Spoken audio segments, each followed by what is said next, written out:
Yep. NBCnews.com. Donald Trump found guilty in historic New York hush money case.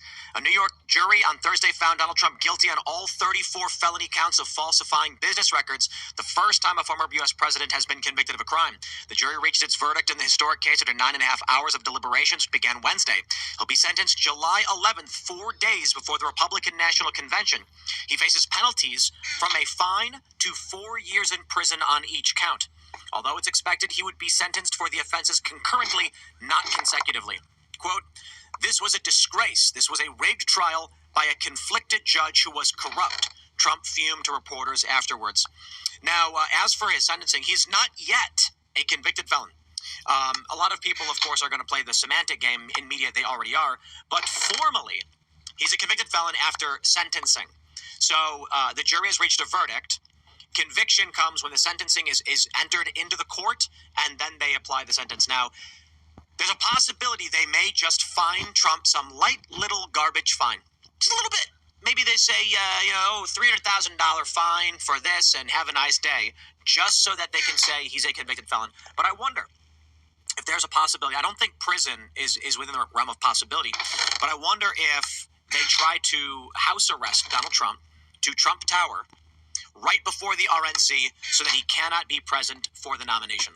I mean, I think there's a very good chance of that. The other thing that, from what I understand, the gag order is still in effect until sentencing is over, and his team can't formally appeal until he's been not to think does have a over the last 3 years, and I think that I really think people are not getting it, or they're not paying attention if they still think that that precedence is taking place here, or that we're somehow adhering to justice norms. I think that house arrest is guaranteed at minimum, and I think they'll absolutely put him in jail. No question about it. I want to point out that the other day I posted a poll on X and I said, "Do you think Trump will be convicted?" And it was something like 52% said no, 48% said yes. Out of, I think it's like 65,000 votes. And most people said, no, he won't be convicted. A lot of people thought it was going to be a hung jury. And Trump was unanimously convicted in, 24 hours? Yep. So, perhaps. Yeah, it's crazy. It's the worst case. They'll put him in prison. Right. Why not? Well, 34 felonies. That's, how do you not serve jail time if you can call those felonies? Class E felonies, but...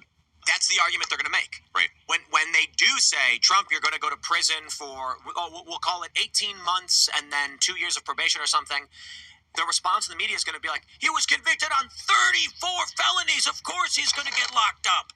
Not to mention that, but the reason why so many people are saying, oh, he'll never spend time behind bars is actually the reason they will put him behind bars. The fact that he's a former president is not going to help him. It's not going to save him. What the judge is going to say, and again, I'm not trying to make this all about my situation, but I saw firsthand federal judges take non-cases and act like they were literally sentencing 9/11 terrorists, right? And so this judge is going to say, you want to hold the highest office in this land, but you can't even be counted on to, run your business in a way that's not criminal. You have to spend time behind bars, because the fact that you are such a corrupt human being and you want to hold the highest office in this. He's going to treat him like a very serious threat to everyone around him, even though it's a nonviolent crime. Right. And to be fair, Judge Juan Merchan has already threatened him with jail time, right? When he violated the gag order, he had these 9 fines he had to pay, and then ultimately he was like, I could send you to jail over this, and that was before he was convicted. Something important to add for everybody who's watching: we do not know what Trump was convicted of. Right. We know that there is a crime, falsifying business records. It is a misdemeanor, and it's beyond its statute of limitations. It can be through extenuating circumstances. They can upgrade it to a felony if it was falsifying business records to conceal a secondary crime. We still do not know what that secondary crime is. There were 3 potential unlawful acts that may have occurred. The judge instructed the jury that of those 3, they do not need to be unanimous. It could be Trump falsified business records in an effort to falsify other business. I'm not kidding. Let me break this down. The judge's instructions were basically, if Trump falsified business records, and you all agree that he did, we need to then figure out what unlawful means he was covering up with it. You don't have to agree on that part. We can surmise then that all the jurors agreed Trump did falsify these records or direct someone to do it. But that's a misdemeanor. We do not know right now. It has not been revealed. It has not been discussed. It was not in the court case what secondary crime the jury believes Trump committed. Now, the options the judge gave the jury was 1, falsifying additional business records, 2, federal election violations, and 3, improper tax filings. I think it's fairly obvious that it is likely the jury chose federal election violation because the prosecution stated in their closing arguments, this is a federal election violation. That's a fact. And when it was objected, the judge said, shut up. This should never have been allowed. The judge did not allow expert testimony on whether or not it actually was a federal election violation. The prosecution just asserted it was in closing arguments, and the judge allowed this. But get this. The judge actually said in these instructions, this is probably why the jury was confused, if you believe that Donald Trump, A, falsified business records for to conceal secondary crime, and that secondary crime was falsifying other business records, then vote guilty, and I'll consider that unanimous. So just to clarify again, some of these jurors may actually think, so Trump ordered Cohen to falsify these records so that he could cover up that he falsified other records. Effectively, 2 misdemeanors that they're arguing when combined become a felony. It's an absurdity, and but in the end, we still do not know. Alvin Bragg held a press conference. No one asked. No, so we don't know how this became a felony at all. And they never. Right, like this is just something that they said, it's definitely a felony, and at no point they had to prove it.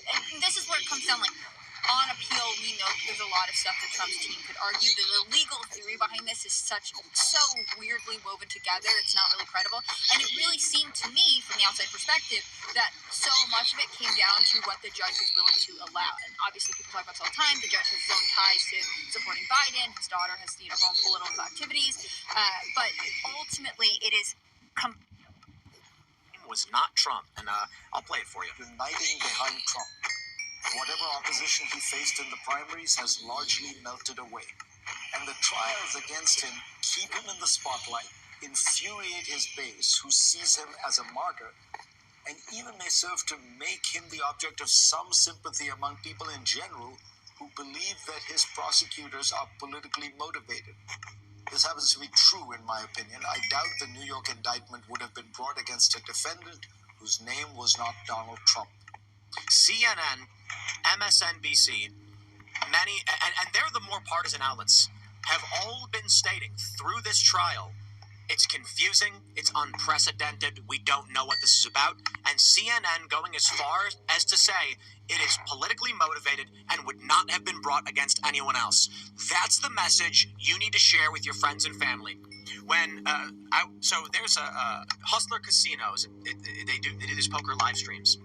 They have something called the $1 Million Game happening right now. It's fantastic. I'm a big fan. It's guys playing poker, but of course there's something called table talk. With this big news, it's permeating everything. And as soon as the show starts, one guy says, so what happened to Donald Trump today? And they go, he was guilty of felonies. What did he do? I don't know. Is he going to jail? Not so sure. Regular people are only hearing that Trump was convicted, he's a felon, blah, blah, blah, and they have no idea what is actually happening. This was likely the intention of the Democrats involved.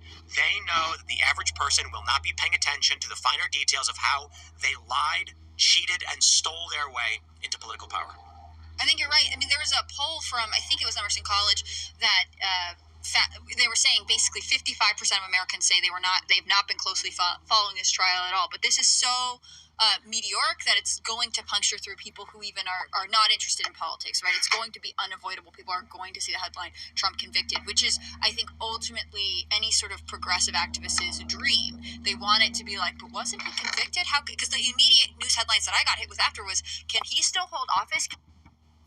all this on the TV was almost like programming in my mind. Like, this looks really bad, but the more I listen to it, it's like, this actually doesn't make any sense at all. No, it's very weird. Yeah, and as a New Yorker, I really did. As people were saying, "Oh, is he going to be able to get a fair jury?" I actually believed it could happen. I mean, I know a number of people from New York who support Trump. I think the majority of people in New York are a little bit oblivious when it comes to politics. I think the people who really hate Trump are kind of a niche sect in general.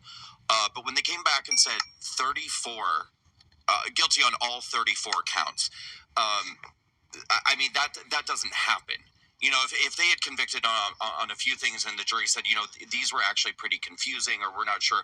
But I mean, a sweeping decision like that really indicates that this was absolutely coming from a place of bias by the jurors. I mean, 100%. When the key witnesses were a porn star who was looking for a payout, say, because they weren't allowed. Thanks for watching this clip.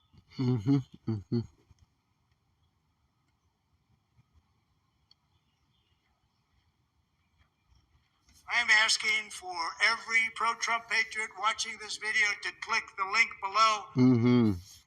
Let's jump to this next story. This is from The Independent. Trump fundraising site crashes after influx of donors following guilty verdict. Guilty New York hush money verdict. Former president had fundraised off legal troubles before. Dan Scavino says that they're receiving the hug of death. Too many people right now are trying to contribute to Donald Trump's campaign. I will say this for the record. I have contributed the maximum allowed to his campaign. The moment this happened, I have not donated. As far as I know, I don't believe I've ever donated to Donald Trump before this, but this is absolutely too much. But we do have other news. This story shows they're raking in tons of dough. Check this out. Sean McGuire says, I just donated $300,000 to Trump. Jeez. He says, back in 2016, I had drunk the media Kool-Aid and was scared out of my mind about Trump. As such, I donated to Hillary Clinton's campaign and voted for her. By 2020, I was disillusioned and didn't vote.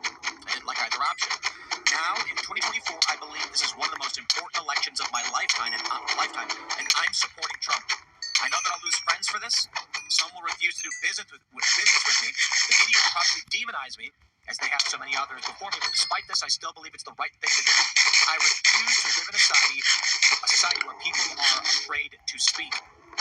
Now, he wrote 10,000 words. My radicalization towards the center, global instability, talking about the failed foreign policy, Israel, double standards. Take a look at this. Classified documents. Hillary Clinton, Joe Biden, Mike Pence, and Donald Trump were all caught with classified documents. Only Trump was indicted. Either it's a crime for all or none. All of the arguments about quantity of documents or obstruction are distractions to justify a double standard. The border wall. Remember how Trump was villainized for promoting a border wall? Biden resumed building sections of it after pausing them, which legacy media has been very quiet about. Election denialism. Yes, Trump denied the 2020 election, but as we linked to above, so did Hillary Clinton and Joe Biden regarding 2016. Corruption charges. Every inch has been searched for Trump corruption, while Joe Biden's involvement with foreign countries through Hunter have been swept under the rug. 3 strikes for thee, but not for me. Joe Biden was the architect of the 1994 crime bill, crack cocaine in particular, the 1986 Anti-Drug Abuse Act, etc. Lawfare. He says the election interference case, the classified documents case, the Georgia interference case, the hush money case, bank fraud, sexual assault. All of these cases are too complicated for most to follow, almost by design. As someone that has been following the cases closely, I've had the opposite reaction of what was intended. Every single case seems to have had impropriety, and B, after going through Trump's entire life, if these are the worst things they can find, he did less wrong than I otherwise would have assumed. He goes on to mention that he disagrees on domestic policy and many other things. Now, the curious thing is where exactly he's going to be putting his $300,000. The assumption is into a super PAC. You can't actually give the president that much money. We have this tweet from Lee Zeldin, who posted, just secured an $800,000 donation from someone for President Trump's joint fundraising committee. Never experienced a massive ask that easy. And of course, I have this Dan Scavino saying WinRed is down due to overwhelming support. I don't know if this plan will work, but I will say many people, the majority when I asked my Twitter audience, said he wouldn't be convicted, though it was fairly close to 50-50, and he was. When the Democrats see that their plan is not working, I believe it is likely they push for prison time. Even if it is a year. They'll say it's a first offense, but we think minimum security 1 year is warranted in this regard. They're going to keep pushing because they have no other choice. And then they'll freak out over the optics of Trump pardoning for so long. I was referencing before. So, reminds me of when he was giving that speech about Venezuela, like 2016, maybe a little bit before that. It was just like whenever he said he was the only one standing in between them and us, and they're throwing everything they can at this guy, and that's just terrifying me because well, anyone else. This is the system that will be left if this continues. Well, that's the whole thing. Is that they for 3-4 years now they've been normalizing pushing the boundary, and if this is allowed to stand, and if he doesn't win the election for some reason, this is just the new normal now. And if for any Republican who ever tries to run again, this is what the Democrats will do, and they'll have them charged in some jurisdiction in which they're guaranteed some sort of victory, and this is how we'll have to deal with Democrats now. And I have to think for the average American, this is... The American people, knowing everything, have said over and over again, yeah, he's going to be my pick come November. So Trump has said the real trial, the real verdict will be November when people vote. I hope so. I want to shout out Inez Stetman, who said, we now live in a country where the loser of the next election is going to jail.